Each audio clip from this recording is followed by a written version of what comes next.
सबसे पहली प्रेम कहानी का अंत इस प्रकार होगा। पर क्या करें, नियति का लिखा कोई नहीं टाल सकता, स्वयं भगवान भी नहीं। लेकिन यह अंत नहीं था, यह शुरुआत थी। शुरुआत थी एक अजर अमर प्रेम कहानी की, जो सदियों तक याद की जाने वाली थी। ये शुरुआत थी शिव और पार्वती की, उनके प्रेम कहानी की, एक नए युग की। तो चलिए आज की इस कथा में जानते हैं कि क्या हुआ सती की मृत्यु के बाद और कैसे मिले शिव और पार्वती। आखिर क्यों सती के बाद शिव ने पार्वती को स्वीकार किया। ये प्रेम कहानी उतनी सरल नहीं है जितनी लगती है। ये मार्ग कठिनाइयों से भरा हुआ है, और अगर आप शिव और पार्वती के मिलन के हर पहलू को समझना चाहते हैं तो इस वीडियो को अंत तक जरूर देखें।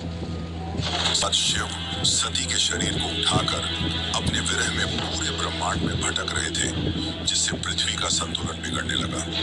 तब विष्णु ने अपने सुदर्शन चक्र से सती के शरीर के टुकड़े कर दिए, जिसके बाद शिव शांत हुए और कैलाश पर्वत पर ध्यान में चले गए। शिव सती की मृत्यु का दुख सहन न कर सके और एकांत में वास करने लगे। सब कुछ शांत हो गया था, लेकिन इन सब के बीच असुरों की दुनिया में एक नई शक्ति जन्म ले रही थी, जिसका नाम था ताड़कासुर। वह शिव की अनुपस्थिति में बढ़ती हुई अराजकता का प्रतीक था। उसने कठोर तपस्या की और अपने तपोबल से पूरे ब्रह्मांड को हिलाकर रख दिया।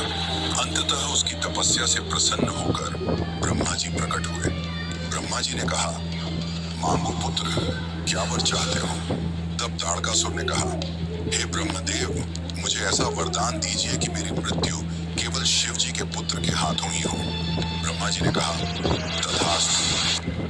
ताड़कासुर जानता था कि शिव सती के विरह में कैलाश पर तप में लीन है और कभी दूसरा विवाह नहीं करेंगे। ऐसे में उनके पुत्र होने का तो सवाल ही नहीं उठता। यह वरदान पाकर ताड़कासुर चारों ओर तबाही मचाने लगा। उसका आतंक तीनों लोगों में फैल गया। देवताओं के आश्रम जल गए, यज्ञ नष्ट हो गए और स्वर्ग भी कांप उठा। तभी सभी देवता इंद्र सहित ब्रह्मा जी के पास पहुंचे और बोले, हे ब्रह्मदेव, यदि शिव न जागे तो सृष्टि नष्ट हो जाएगी। ब्रह्मा जी ने शांत और दुखी स्वर में कहा, उसकी मृत्यु शिव जी के पुत्र के द्वारा ही संभव है, और यह तभी हो सकता है जब शक्ति पुनः जन्म ले। तब देवताओं ने निर्णय लिया, शक्ति का पुनर्जन्म होना ही होगा, क्योंकि शिव और शक्ति के मिलन के बिना न सृष्टि चल सकती है, न संतुलन बन सकता है। यहीं से शुरू होती है असली कहानी, शिव और पार्वती के मिलन की कहानी। हिमालय की बर्फीली चोटियों के बीच, जहां हवा में शुद्धता की गंध घुली रहती है, वहां एक दिन धरती, आकाश और देवता सब एक पल को ठहर गए। राजा हिमवान और रानी मैना के घर एक दिव्य कन्या का जन्म हुआ। जब कन्या ने पहली बार आंखें खोली तो पूरा महल दिव्य आभा से भर गया। उनकी मुस्कान में करुणा थी और उनकी आंखों में अनंत ब्रह्मांड की गहराई, मानो स्वयं शक्ति स्वरूप हो। उस कन्या का नाम रखा गया पार्वती।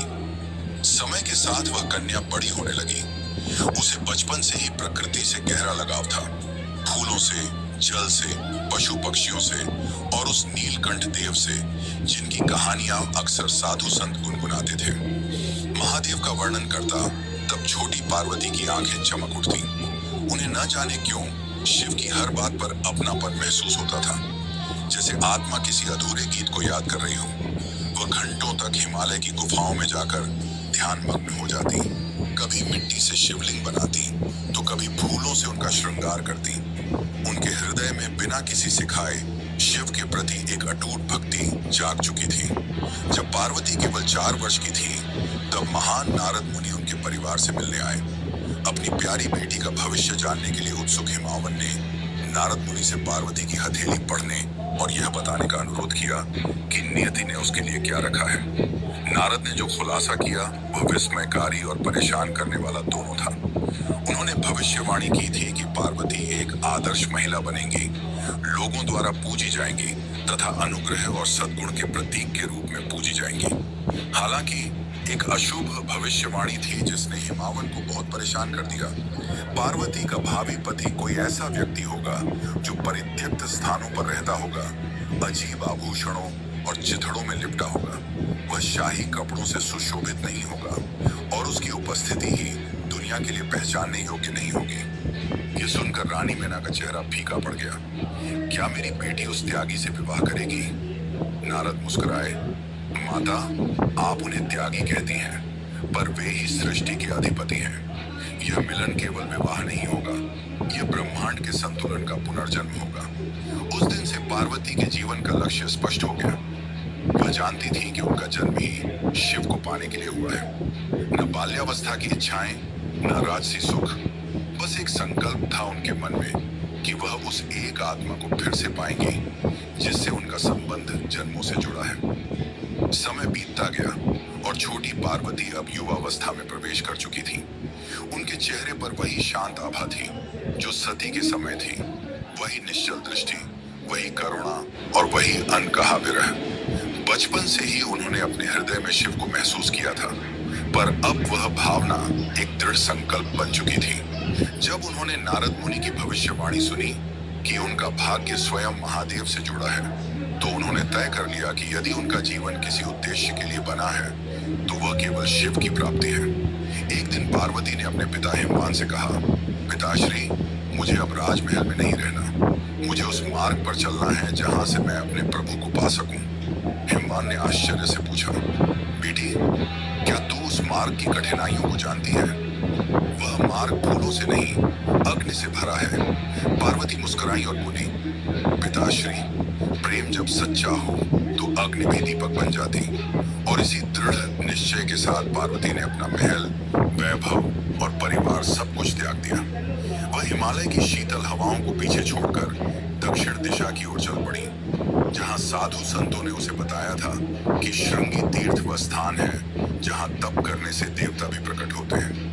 पर्वतों के बीच बर्फीली घाटियों में पार्वती ने अपना छोटा सा आश्रम बनाया। वहां न कोई सुख सुविधा थी, न कोई राजसी जीवन, बस नदियों की ध्वनि और उनके झपकी गूंज।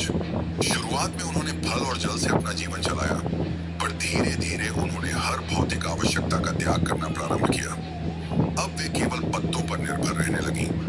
दिन के समय वे खुले आकाश के नीचे बैठकर ध्यान करती और रात को पत्थर पर लेटकर शिव का स्मरण करती। उनकी साधना इतनी गहरी थी कि उनके शरीर से प्रकाश निकलने लगा था।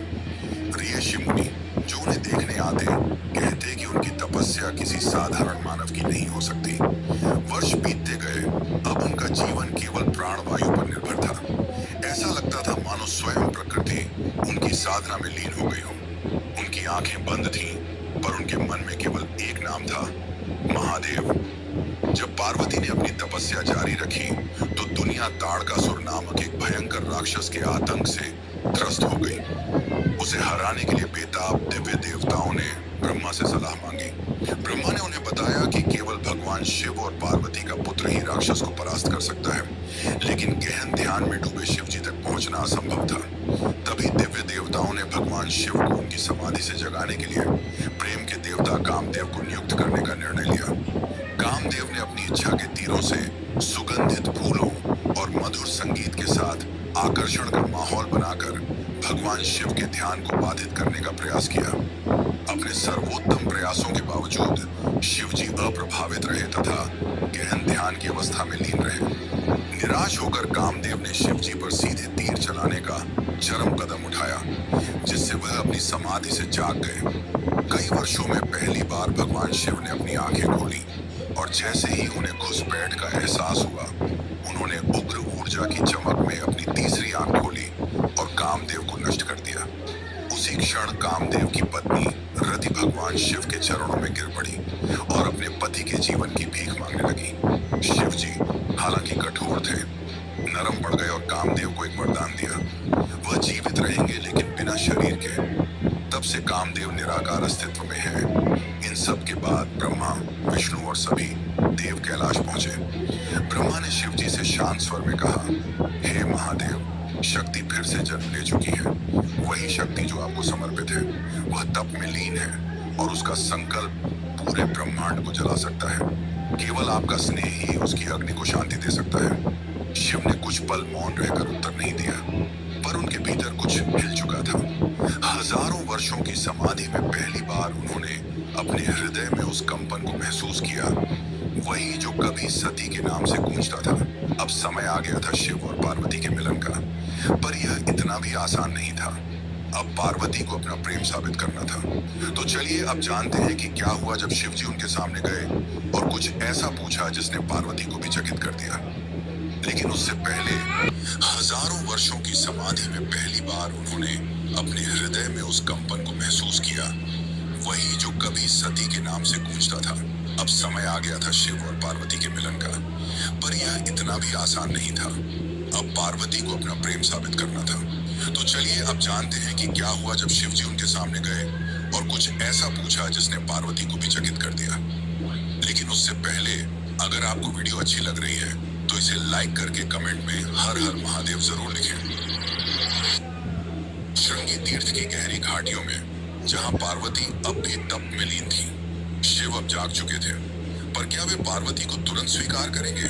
क्योंकि सती के जाने के बाद शिव जी दोबारा विवाह नहीं करना चाहते थे, परंतु देवताओं की विनती पर वो एक बार के लिए सोच में पड़ गए और उन्होंने पार्वती की परीक्षा लेने की सोची।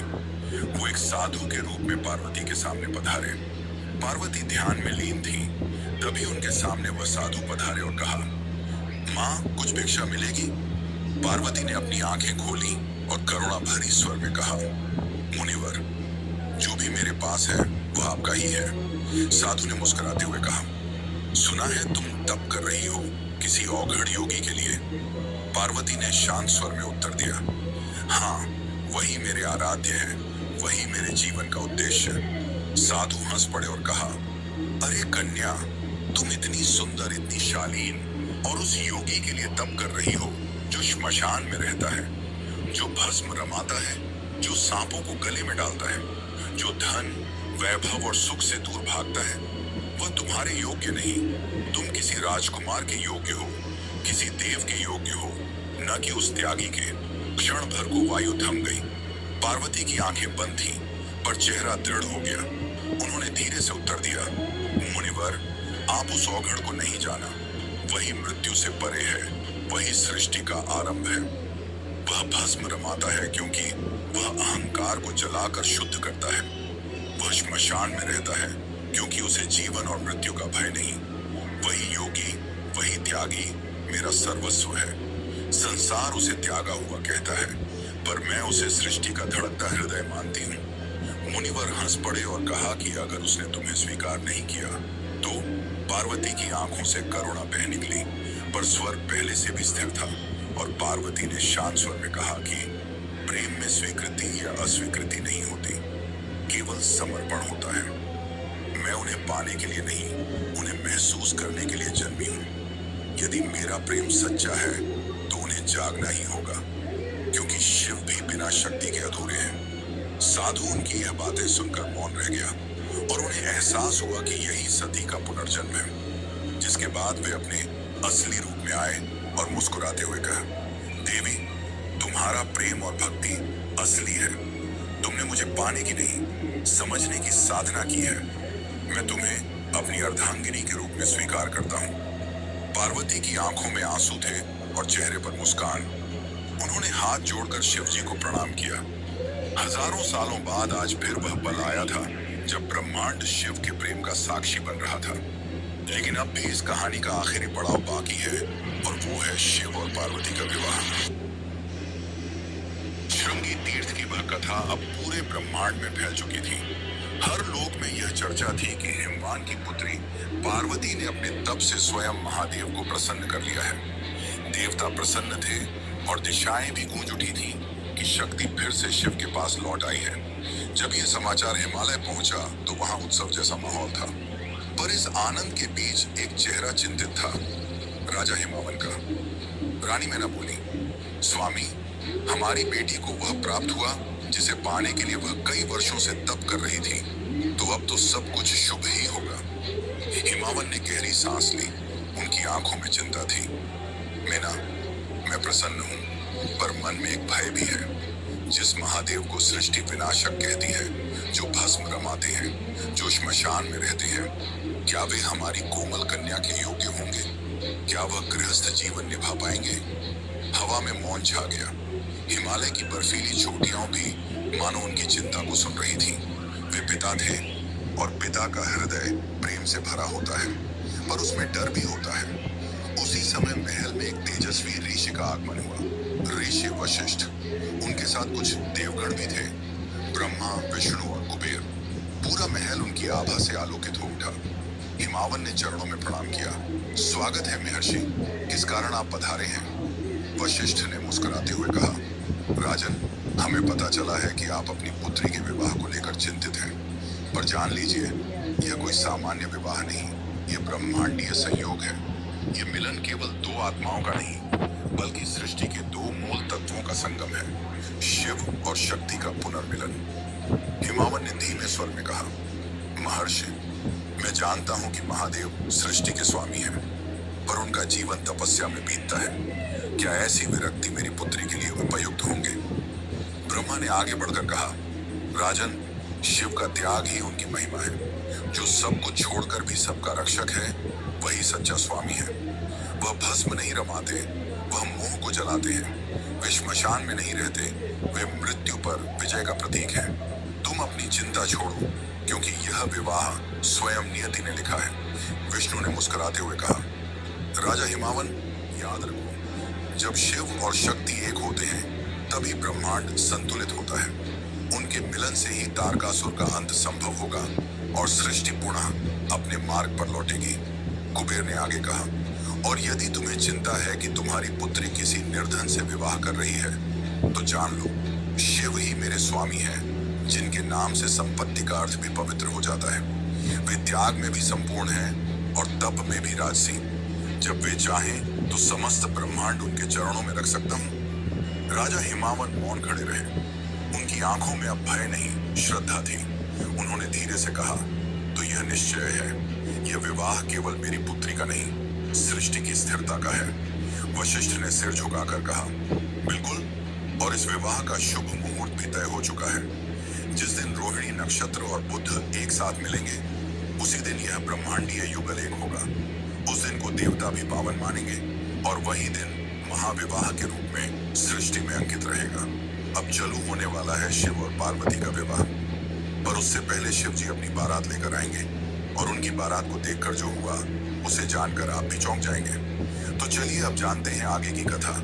लेकिन उससे पहले, अगर आपको वीडियो अच्छी लग रही है, तो इसे अपने मित्रों और रिश्तेदारों को भी जरूर शेयर करें।